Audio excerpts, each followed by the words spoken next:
Hello दोस्तों, स्वागत है आपका अली मैथ्स में। तो कैसे हैं आप लोग? तैयारी तो चल रहा होगा। मैं आशा करता हूं कि आप लोग खूब मन से तैयारी कर रहे होंगे एग्ज़ाम का, क्योंकि आप लोग का एग्ज़ाम भी लगभग करीब ही आ गया। अब समय नहीं है बर्बाद करने का। खूब मन से पढ़ें, दिल लगा के पढ़ें। बच्चे लोग इस तरह पढ़ें कि एग्ज़ाम में हिला देना, मतलब एग्ज़ाम में आपको किसी भी सवाल में किसी भी तरह का दिक्कत का सामना नहीं करना पड़े।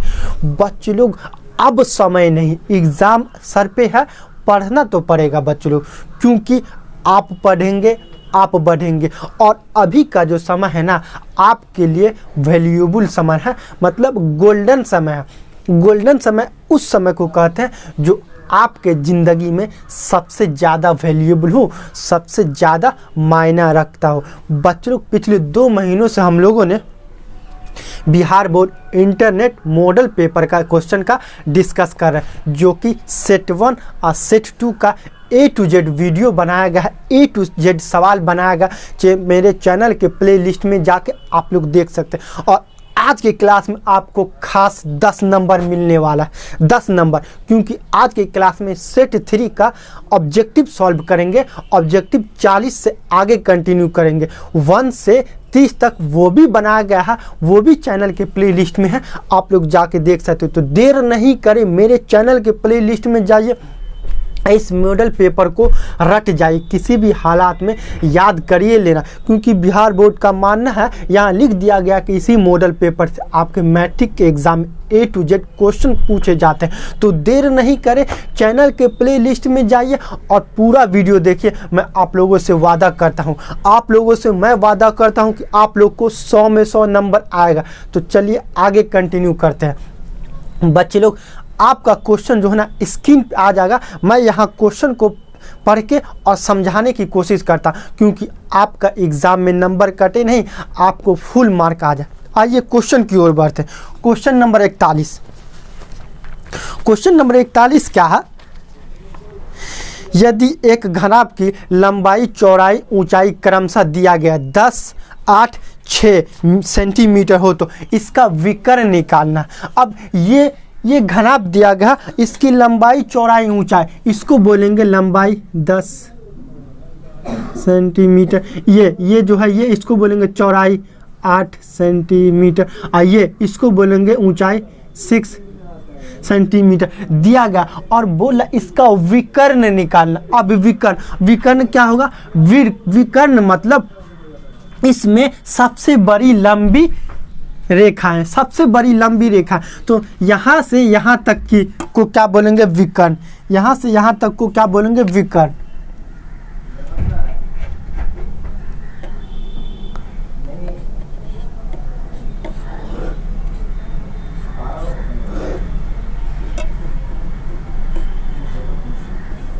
ये जो रेखा अभी अभी खींचे है आपके सामने में, ये रेखा क्या हो गया? विकर्ण। इसकी लंबाई निकालना। तो विकर्ण का, घनाभ के विकर्ण का फॉर्मूला होता है, विकर्ण को D से सूचित करते हैं।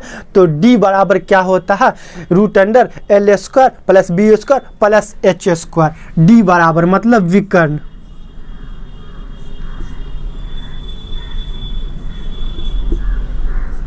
विकर्ण √L² +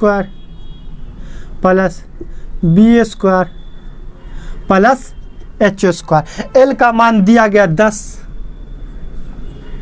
B का मान दिया गया 8, H का मान दिया गया 6। अगर 10 का स्क्वायर करेंगे तो 100, 10 दाई 100। अगर 8 का स्क्वायर करेंगे तो 8 8 64। अगर 6 का स्क्वायर करेंगे तो 36। √। यहाँ तक आप लोगों को कोई दिक्कत नहीं तो सब्सक्राइब करें, क्योंकि सवाल बन गया। सब्सक्राइब अभी करें, सवाल बन गया। आप कैसे बना देखिए। 100 आइए दोनों जोड़ेंगे 200, 200, ठीक। इसको अब जिसका स्क्वायर होगा रूट के अंदर उसको बाहर लाएंगे। तो 100 इसको कर देते हैं 100 गुने 2, 100 गुने 200। और 100 किसका स्क्वायर होता है? यहाँ देखिए 10, 10 का स्क्वायर गुने 2। और हम लोग बचपन से पढ़ते आए हैं स्क्वायर रूट के अंदर जिस संख्या का स्क्वायर होता है वो बाहर आ जाता है। रूट के अंदर किसी भी संख्या का स्क्वायर होता है वो बाहर आ जाता है, चाहे वो चर हो या अचर हो, चाहे वो कांस्टेंट हो या फिर निश्चित संख्या हो। तो ये तो निश्चित संख्या 10 तो बाहर आ गया 10√2 सेंटीमीटर। ऑप्शन देखिए आपका 10√2 centimetre, 15√2 centimetre, 5√2 centimetre, 8√2 centimetre. Correct answer क्या है आपका? घनाभ का विकर्ण 10√2 सेंटीमीटर। करेक्ट ऑप्शन क्या हो गया?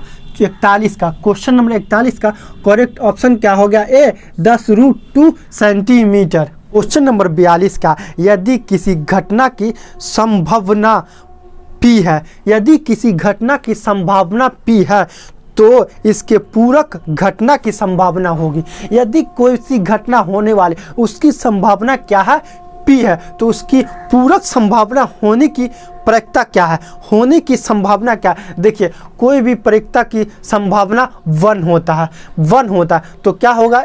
पूरक, उसकी पूरक घटना संभावना होगी कब होगी? जब 1 - P तो क्या होगा? कोई भी घटना P है तो इसकी पूरक कब होगी?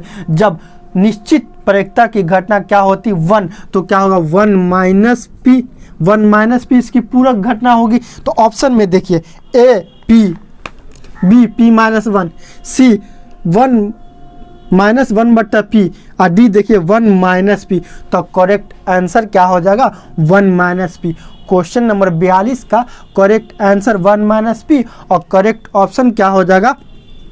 D 1 - P।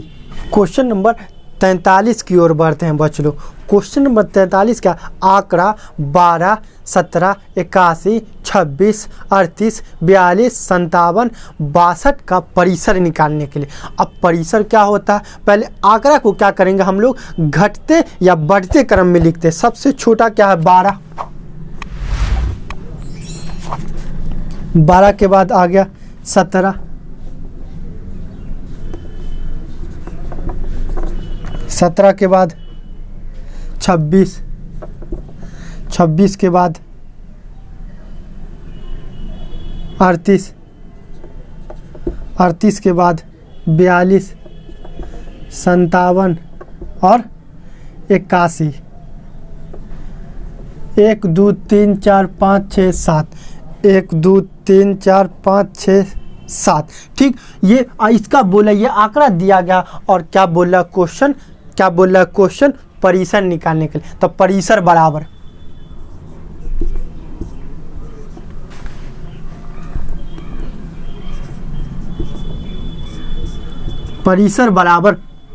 सबसे बड़ा और माइनस सबसे छोटा, मतलब अधिकतम मान माइनस न्यूनतम मान। तो सबसे बड़ा 81 और माइनस न्यूनतम नाम 12 और 1 में से 2 नहीं जाएगा, ये 9 और ये में से 7 में से गया 6, तो 69 आपका परिसर क्या हो गया? 69। ऑप्शन में देखिए A 12, B 62, C 81, D 69। तो करेक्ट आंसर क्या है? परिसर। क्वेश्चन नंबर 43 का परिसर बोल रहा था निकालने के लिए। तो परिसर अधिकतम मान माइनस न्यूनतम मान, तो 69। तो करेक्ट आंसर क्या है? 69। क्वेश्चन नंबर 43 का करेक्ट ऑप्शन क्या हो गया? डी 69 आपको क्या हो गया? आंसर हो गया। क्वेश्चन नंबर 44 क्या है? यदि किसी घन का प्रत्येक किनारा L इकाई है, यदि किसी घन का प्रत्येक किनारा L इकाई है तो उसके संपूर्ण पृष्ठ का क्षेत्रफल, मान लेते ये घन है, इसका प्रत्येक किनारा क्या है? L इकाई, L।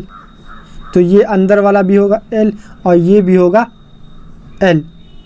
अब गौर से देखिएगा, इसमें 6 भाग है, चारों बगल और ऊपर और नीचे। देखिए चारों बगल होगा 4 भाग और एक ऊपर होगा और एक नीचे होगा। तो इसके संपूर्ण पृष्ठ का क्षेत्रफल, संपूर्ण पृष्ठ का क्षेत्रफल मान लेते हैं ये घन है L और L।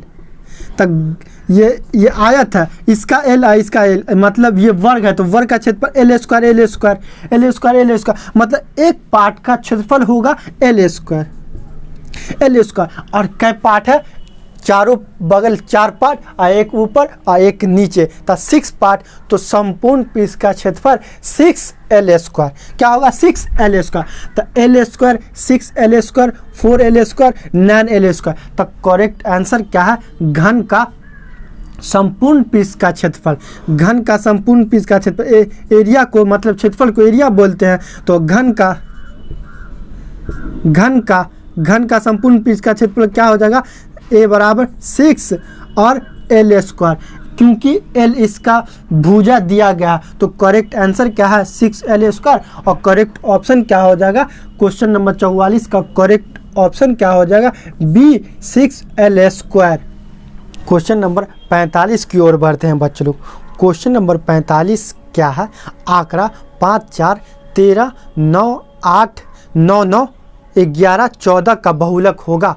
सबसे पहले कोई भी आंकड़ा दिया रहा है उसे क्या करना, सबसे पहला आंकड़ा सबसे पहले क्या करना, बढ़ते या घटते क्रम में लिखना, असेंडिंग ऑर्डर या डिसेंडिंग ऑर्डर में लिखना। तो हम लोग दरअसल हम लोग ज़्यादातर क्या करते हैं, बढ़ते क्रम में लिखते हैं। तो सबसे पहले बढ़ते क्रम लिखिए, 4 5 8 4 5 8 9 9 9 4 5 8 4 5 8 9 9 9। और उसके बाद क्या हो गया, 11 13 14 11 13 अब 14। ये क्या बोल रहा है, इसका इस आंकड़े का बहुलक निकालना एकदम सिंपल है, बहुत ही आसान होता है। देखिए आप लोग क्वेश्चन को समझिए, क्वेश्चन समझ के आंसर आराम से दीजिएगा। बहुलक बोल रहा, तो बहुलक क्या होता है बच्चे लोग, जो सबसे ज़्यादा बार आए। इसमें देखिए सबसे ज़्यादा बार आया कौन, तो 9 3 मरता आया, बाकी ये एक मरता ये एक मरता, ये एक मरता, लेकिन 9 जो है 3 टाइम्स आया। तो बहुलक क्या होता है, जो सबसे ज़्यादा बार आता है, तो बहुलक क्या हो जाएगा, 9।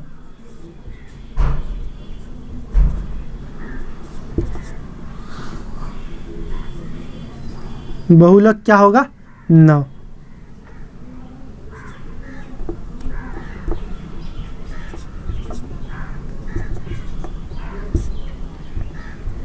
बहुलक क्या हो जाएगा, 9। तो ऑप्शन में देखिए 4 9। तो क्वेश्चन नंबर 45 का बहुलक 9 हो जाएगा। और करेक्ट आंसर क्या है, 9। और करेक्ट क्वेश्चन नंबर 45 का करेक्ट ऑप्शन क्या हो जाएगा, बी 9। क्वेश्चन नंबर 46, मज़ा आ रहा है ना, मैथ में मज़ा आना ही चाहिए। मज़ा आ रहा है तो लाइक और सब्सक्राइब करें, मुझे सपोर्ट दे, लाइक और सब्सक्राइब करें। क्वेश्चन नंबर 46 क्या है, निम्नलिखित में कौन केंद्रीय प्रवृत्ति का माप नहीं है। ये क्वेश्चन को आप लोग को याद ही करना होगा, मतलब ये क्वेश्चन रट जाइए। ये क्वेश्चन क्या है, निम्नलिखित में कौन केंद्रीय प्रवृत्ति की माप नहीं है। ऑप्शन देखिए, पहला मध्य, दूसरा बी मध्यक, तीसरा बहुलक, चौथा मानक विचलन। तो क्वेश्चन नंबर 46 का करेक्ट आंसर क्या है, मानक विचलन जो है केंद्रीय प्रवृत्ति की माप नहीं है। तक क्वेश्चन नंबर 46 का करेक्ट आंसर है मानक विचलन। और करेक्ट ऑप्शन क्या होगा, डी। 46 का करेक्ट आंसर क्या होगा, डी मानक विचलन। क्वेश्चन नंबर 47 की ओर बढ़ते हैं बच्चों लोग। क्वेश्चन नंबर 47 का है बहुत ही आसान, एक निश्चित घटना की प्रयोक्ता, एक निश्चित घटना की प्रयोक्ता। बच्चे लोग, एक निश्चित घटना की प्रयोक्ता क्या होता है, 1 होता है। और प्रयोक्ता 1 से बड़ा नहीं होता, 1 से छोटा ही होगा। तो एक निश्चित घटना मतलब पता है उस घटना की प्रयोक्ता, तो प्रयोक्ता क्या होगा, एक निश्चित घटना की प्रयोक्ता क्या होगा बच्चे लोग, 1। ऑप्शन देखिए, 0 1/2, 1 1/4, 0 1/2, 1 1/4। तो एक निश्चित घटना की प्रयोक्ता क्या होगा, 1।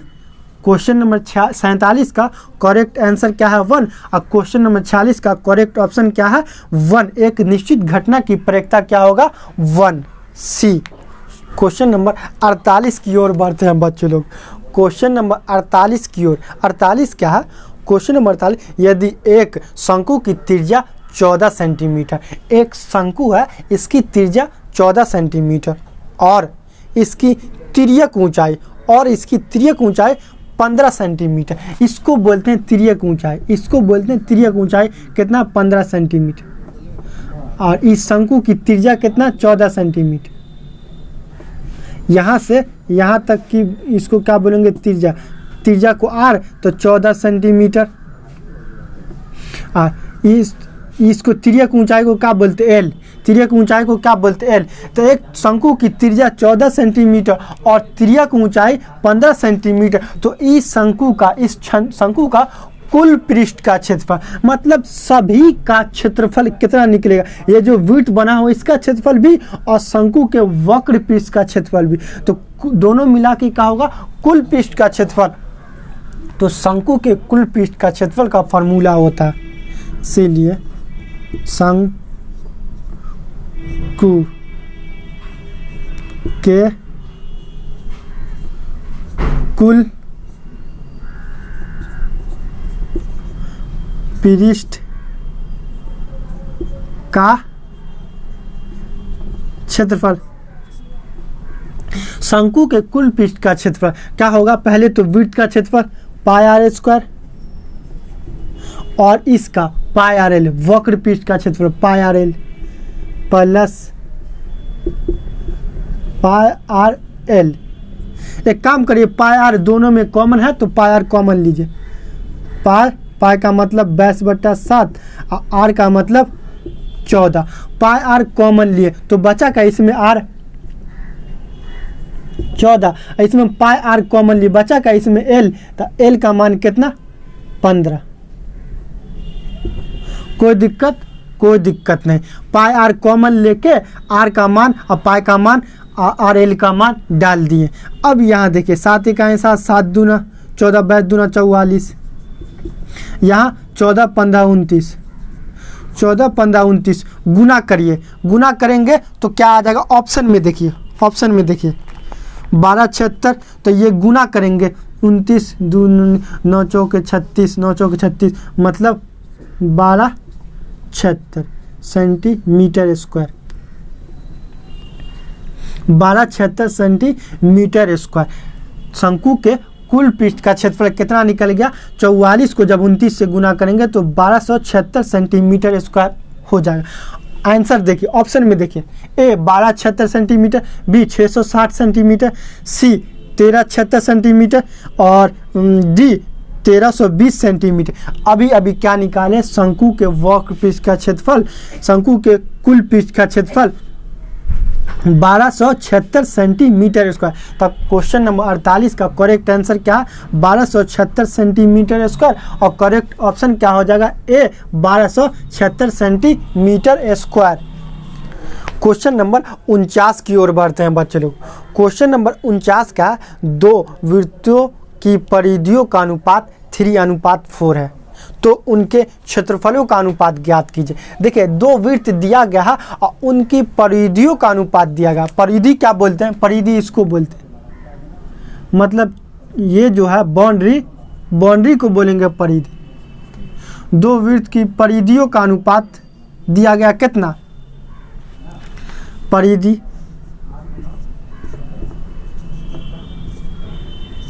बड़े वृत्त की परिधि बट्टा छोटे वृत्त की परिधि। परिधियों का अनुपात दिया गया। बड़े वृत्त की छोटे वृत्त का परिधि त्रिज्या को क्या मान लेते? आर, और बड़े वृत्त की त्रिज्या को भी क्या मानेंगे? बड़ा आर। तो क्वेश्चन में दिया गया है, क्वेश्चन में 49 में दिया गया है कि दो वृत्त को परिधियों का अनुपात 3:4, तो उनकी क्षेत्रफलों का अनुपात क्या निकालें? उसका अनुपात ज्ञात कीजिए। अब परिधियों का अनुपात, तो परिधि बराबर 2 पाई और छोटा आर छोटे वृत्त की, और ये बड़े वृत्त की त्रिज्या क्या होगी? परिधि बराबर 2 पाई सेम रहेगा, आर बड़ा आर हो जाएगा, तो पाई से पाई कैंसिल, पाई से पाई कैंसिल। अब परिधि का अनुपात कितना दिया गया है? 3:4। तो आर अनुपात आर, बड़ा बड़ा आर कितना 4 और छोटा आर कितना निकल गया, मतलब आर बट्टा आर अनुपात में निकल गया। और पूछ रहा है इसके क्षेत्रफलों का अनुपात निकालने के लिए। क्षेत्रफल मतलब एरिया का अनुपात, इसके अंदर मतलब एरिया, इसका अनुपात निकालने के लिए, अनुपात निकालने के लिए। अब कैसे निकलेगा ये क्षेत्रफलों का अनुपात निकालने के लिए? अब कैसे निकलेगा? तो हम लोग जानते हैं वृत्त का क्षेत्रफल पाई आर स्क्वायर। तो वृत्त का क्षेत्रफल पाई आर स्क्वायर, तो छोटे वृत्त का क्षेत्रफल बट्टा बड़े वृत्त का क्षेत्रफल। तो क्षेत्रफल को ए से डिनोट करते हैं, वृत्त का क्षेत्रफल।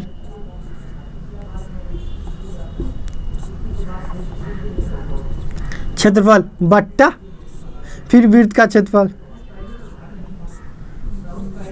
वृत्त का क्षेत्रफल।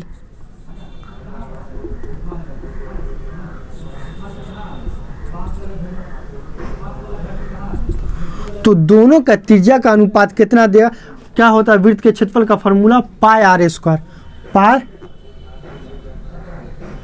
Are square, pi r square. तो दोनों के नीचे तो पाई होगा, आर स्क्वायर, आर स्क्वायर। तो दोनों का आर, आर का स्क्वायर, आर, आर का स्क्वायर। और क्या निकाले? पाई से पाई कैंसिल, तो बचेगा का आर, आर, आर का हम छोटा आर बट्टा आर बड़ा आर, छोटा आर और बट्टा बड़ा आर का मान डालिए। तो क्या होगा? छोटा आर का मान 9 3 और बड़ा आर का मान 4, दोनों का स्क्वायर। तो क्या होगा? 9 बट्टा 16। दोनों के क्षेत्रफलों का अनुपात, दोनों वृत्त के क्षेत्रफलों का अनुपात कितना निकलेगा? 9 अनुपात 16। तो क्वेश्चन बोल रहा था कि वृत्त के, दो वृत्त के क्या है परिधियों का अनुपात दिया गया है 3 अनुपात 4। तो उनके क्षेत्रफलों का अनुपात कितना निकलेगा? तो उन दोनों वृत्त के क्षेत्रफलों का अनुपात 9 अनुपात 16। आंसर में देखिए 4 अनुपात 3, 3 अनुपात 4, 16 अनुपात 9 और 9 अनुपात 16। आंसर क्या आ गया? 9 अनुपात 16। तो करेक्ट आंसर क्या है? 9 अनुपात 16 क्वेश्चन नंबर 49 का। और करेक्ट ऑप्शन क्या होगा क्वेश्चन नंबर 49 का? डी, 9 अनुपात 16। क्वेश्चन नंबर 50 की ओर बढ़ते हैं बच्चे लोग। क्वेश्चन नंबर 50 बहुत ही इंटरेस्टिंग है, फिगर वाला सवाल। क्या है क्वेश्चन नंबर 50? दी गई आकृति में ए बी सी डी एक समांतर चतुर्भुज है। दी गई आकृति में ए बी सी डी एक समांतर चतुर्भुज है, तो ए सी बी का माप ज्ञात कीजिए। कौन सा बोल रहा? ए सी बी, ए सी बी का मान ज्ञात करना। ए सी बी बराबर वाट, ए सी बी मतलब ये कोण का बात करना। मान लेते ये कोण अल्फा, मान लेते ये कोण अल्फा। और क्वेश्चन दिया गया ए बी सी डी समांतर चतुर्भुज है। समांतर चतुर्भुज है तो ये दोनों भुजा ए बी ए डी और बी सी ए डी और ए डी समांतर बी सी होगा, क्योंकि समांतर चतुर्भुज है। ए डी समांतर बी सी होगा क्योंकि ये समांतर चतुर्भुज। और ए सी क्या है? तिर्यक रेखा। AC क्या है?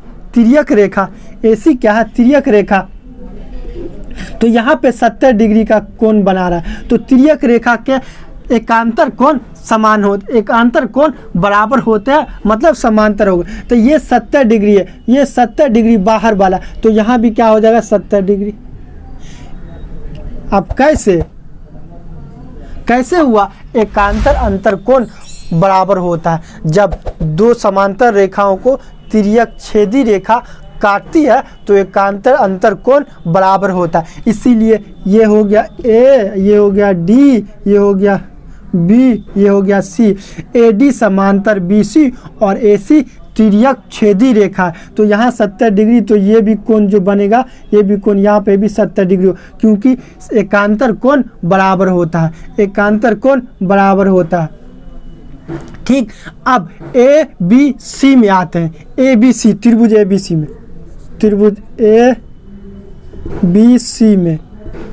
अब ए बी सी त्रिभुज में क्यों आएंगे? क्योंकि बोल रहा, क्वेश्चन बोला ए सी बी का मान चाहिए, ए सी बी अल्फा का मान चाहिए। और हम लोग जानते हैं त्रिभुज के तीनों कोण का योगफल 180 डिग्री होता है। क्या होता है बच्चों लोग? त्रिभुज के तीनों कोण का योगफल 180 डिग्री। तो 180 डिग्री 70 प्लस 55 तो दिया हुआ पहले से, 70 डिग्री प्लस 55 प्लस अल्फा बराबर 180 डिग्री, क्योंकि sum of angle of a triangle is equal to 180 degree. 180 degree ये दोनों जोड़िए, 5 के 5 और 7 5 12 प्लस अल्फा बराबर 180 डिग्री। अल्फा का मान निकालिए। 125 प्लस में है, अगर उस पर जाएगा लेफ्ट साइड में है, राइट साइड में जाएगा तो क्या होगा? माइनस में चला जाएगा, क्योंकि बराबर के इस पार से उस पार जाने पे चिन्ह प्लस अपोजिट हो जाता है। चिन्ह क्या होता है? अपोजिट होता है। प्लस रहे तो माइनस होता है और माइनस रहता है तो प्लस होता है। तो यहाँ प्लस है, उस पर गया तो माइनस। 180 माइनस 125 125 और 125 में से 80 गया 55 डिग्री। कितना डिग्री? 55 डिग्री। और क्वेश्चन बोल रहा था ACB का मान निकालिए। ACB अल्फा के जगह पे क्या हो जाएगा? 55 डिग्री। अल्फा के जगह पे 55 डिग्री। और ऑप्शन में देखिए A 70 डिग्री, A अल्फा का मान कितना? 55, B 55 डिग्री, C 25 डिग्री तो होगा नहीं, और D 125 डिग्री। तो क्वेश्चन नंबर 50 का करेक्ट आंसर क्या है? ACB बराबर 55 डिग्री। तो करेक्ट आंसर क्या है? 55। और करेक्ट ऑप्शन क्या हो गया? B। क्वेश्चन नंबर 50 का करेक्ट ऑप्शन क्या हो गया? B 55 degree. इस तरह हम लोग किसी भी क्वेश्चन को और आगे भी कंटिन्यू करेंगे। इस तरह हम लोग एकदम सिंपल तरीका से बढ़ के आगे बढ़ जाएंगे। दोस्तों यह वीडियो कैसा लगा कमेंट में हमें बताइए। अगर आप लोग मेरे चैनल पे नए हैं तो प्लीज़ सब्सक्राइब करके बेल आइकन घंटी दबा दें, ताकि हमारी नई वीडियो का नोटिफिकेशन सबसे पहले आप तक पहुंच सके। जय हिंद, वंदे मातरम।